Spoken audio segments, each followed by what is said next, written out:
Las haciendas son sitios que reflejan la historia de los pueblos.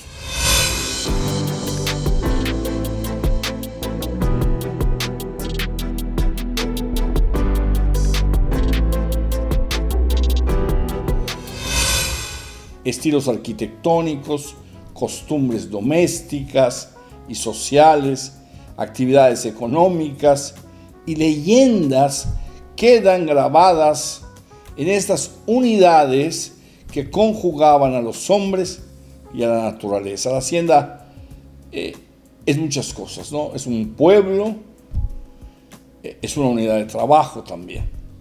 La hacienda yucateca de la era henequenera es célebre por diversas razones. Algunos ejemplos. En 1910, el estado de Yucatán, en su actual dimensión, ya desmembrados Campeche y Quintana Roo, ocupaba el primer lugar en la República por números de haciendas, con el 13.8% de las haciendas de México, y eran un total de 1.170 fincas, de un total de 8.431 que había en todo México. Mientras que el estado de Yucatán ocupaba en extensión el número 19 de los estados de la República. Esto demuestra que nunca hubo en Yucatán terratenientes de las proporciones de los que hubo en el norte del país, aunque un solo hacendado, una sola familia, tuviera varias haciendas. Yucatán era el estado a principios de siglo con más kilómetros de ferrocarril. Muchos de ellos servían para el uso de las haciendas y para comunicarse entre sí. En algunos números aparece que teníamos más líneas de ferrocarril que todo el estado mexicano, que toda la República. La hacienda yucateca particularmente se hizo acreedora a un mito de esclavitud, fundado, entre otras causas, por las famosas tiendas de raya y la chichancuenta y la nojochcuenta, de la que hemos hablado ya. Es decir, de una cuenta chica y de una cuenta grande, que constituían en realidad una forma de mantener permanentemente endeudado a los peones.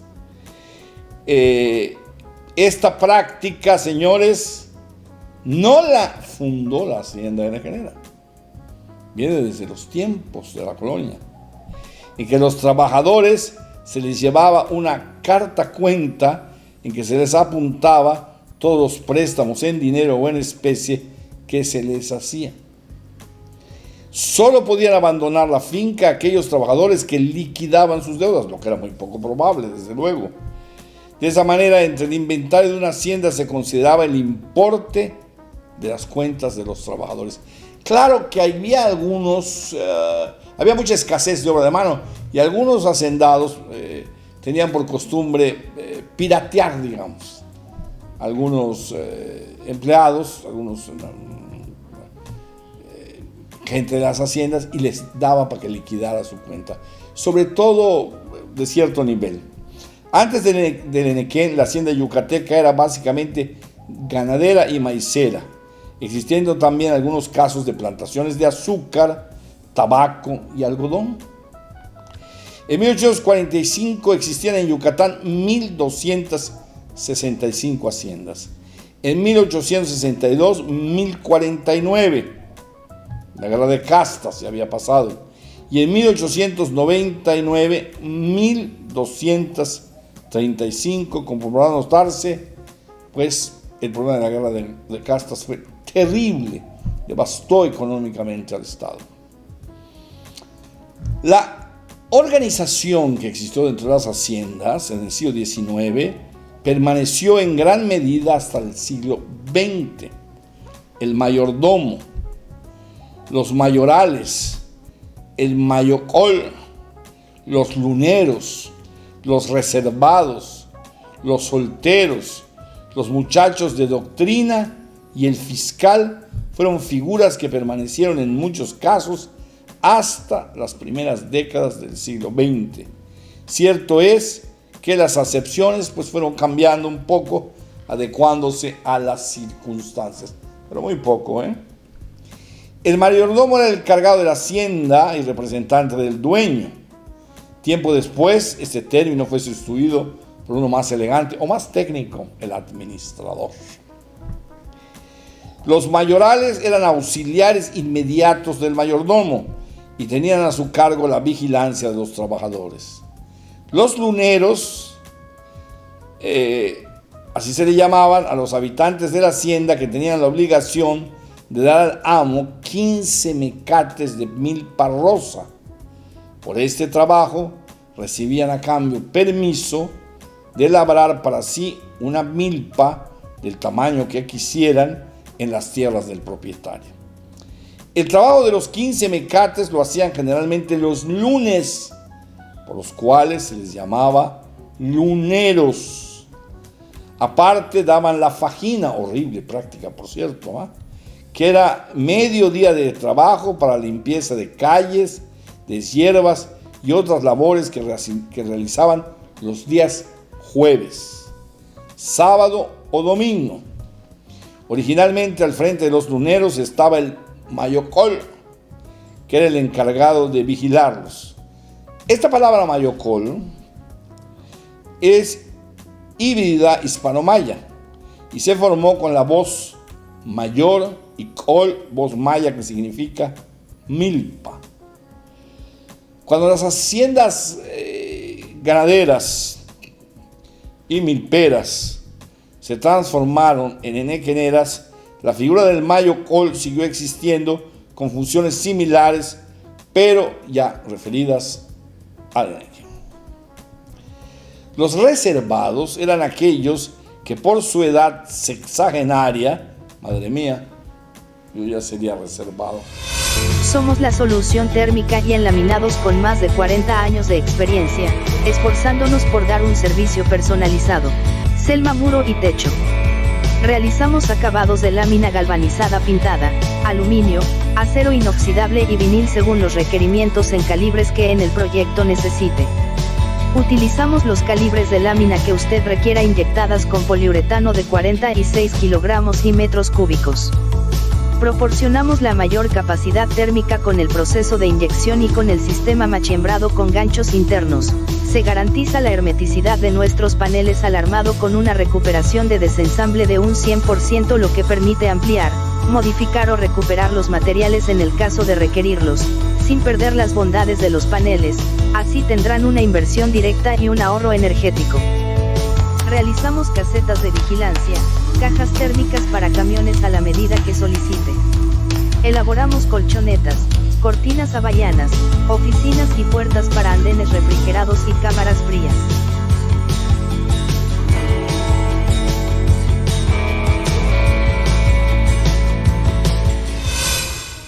O por algún otro impedimento se les dispensaba de cargas de trabajo.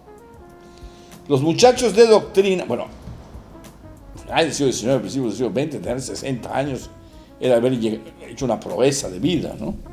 Los muchachos de doctrina eran aquellos que desde que puedan pronunciar bien hasta la edad de 16 años se dedicaban a aprender la doctrina cristiana, por lo cual se les dispensaba de mayores obligaciones.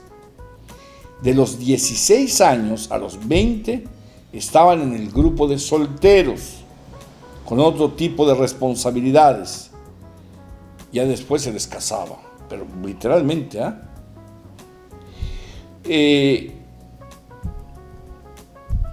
El fiscal era quien se ocupaba de la enseñanza doctrinal de los muchachos. En 1900 existían en Yucatán un total de 80.216 peones de campo. Las haciendas de enequeneros de principios de siglo variaban en sus estilos de construcción, pero había comunes denominadores. La casa principal, a menudo rodeada de hermosos jardines y que era ocupada por el dueño y su familia cuando visitaban la hacienda en compañía de sus invitados para disfrutar del fresco y del ambiente campirano, o cuando se celebraban las fiestas del santo patrono de la finca, cuyos festejos duraban varios días con su acompañamiento de procesiones, voladores, corridas de toros, vaquerías y bailes. Cerca de la casa principal, que tenía variados estilos, casi todos neoclásicos, claro, Cheche de las Torres, Almenada, era algo medieval completamente, ¿no? Cerca de la casa principal estaba la capilla, la casa del administrador y el despacho o oficina de este, el dispensario médico y la bodega de útiles de trabajo. La famosa casa de máquinas, que era el espacio donde se encontraba el equipo de desfibración, estaba por otro lado. Estaba en la chimenea, lejos, para que el vapor que salía, se fuera. Los tendederos donde después de la raspa, se tendía para que se asoleara, se secara. Y una vez ya raspado todo, ¿no? Pues se tendía. Las huertas, los corrales para el ganado vacuno, caballar y mular, los patios para las gallinas, que muchas veces estaban dentro de la casa principal, es decir, en el patio de la casa principal. En este conjunto era indispensable el calabozo, que servía para castigo de infractores, de borrachitos escandalosos y que hacía a veces de cárcel pública de los pueblos. Sitio este a menudo servía para la consumación de terribles injusticias. La noria o noria, de las cuales salían cañerías que como arterias del cuerpo humano repartían las aguas y con ellas la vida por todas las, y la fertilidad, desde luego. El tanque es para bañarse, se le llamaba tanque, estaba en alto, no era piscina. El aljibe que recogía las aguas pluviales para abastecer de agua potable a la casa principal, las casas de los trabajadores, todos tenían casas, y algunas de ellas de mampostería, o muchas de mampostería, y desde luego los tremendos plantíos de Nequén. Bueno, de las productivas y hermosas haciendas que primero se transformaron en nequeneras y que prevalecieron hasta el principio de este siglo, ahora muchas de ellas son hoteles, bueno, y otras no, vamos a mencionar Guayalqué, Miraflores, aquí, donde está Miraflores, Acuya, Xcopoil, Tzotzil, Mucuiché de Peón, donde se bañó en el municipio de Abalá, donde se bañó la emperatriz Carlota en un traje de baño escandaloso, llegaba hasta la rodilla, y por eso dijo el cura de Abalá, perdió la razón porque se bañó en el cenote sin haberse refrescado. Hágame usted el favor. Techán, que luego fue Techán de Palomeque, Yaxché, Canicap, Ticopó, que fue de don Olegario y luego de su yerno. Tecó, Intzincap, hombre, donde estaba la ciudad industrial. Primero fue de don Eusebio Escalante y después fue de la familia Palomeque. Umshectamam, maravillosa. Xcuyum, Quiliche, Jolactún, Temozón, Yaxnic, Chacán, Chimay, San Pedro de Chimay, Concal, Xcanatún, Tamanché, Chalmush, Ixmacuil, Cholul, sin dejar de mencionar a la famosísima Chaxinquín, hacienda donde se hizo el primer intento formal de cultivar el Nequén. Bueno,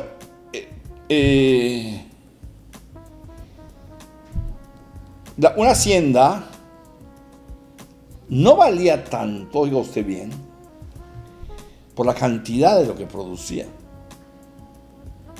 Valía también por la calidad del Nequén que producía, que era diferente.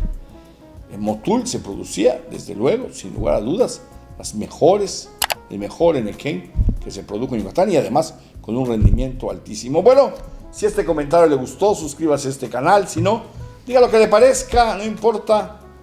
Vea el próximo. A lo mejor ese le gusta.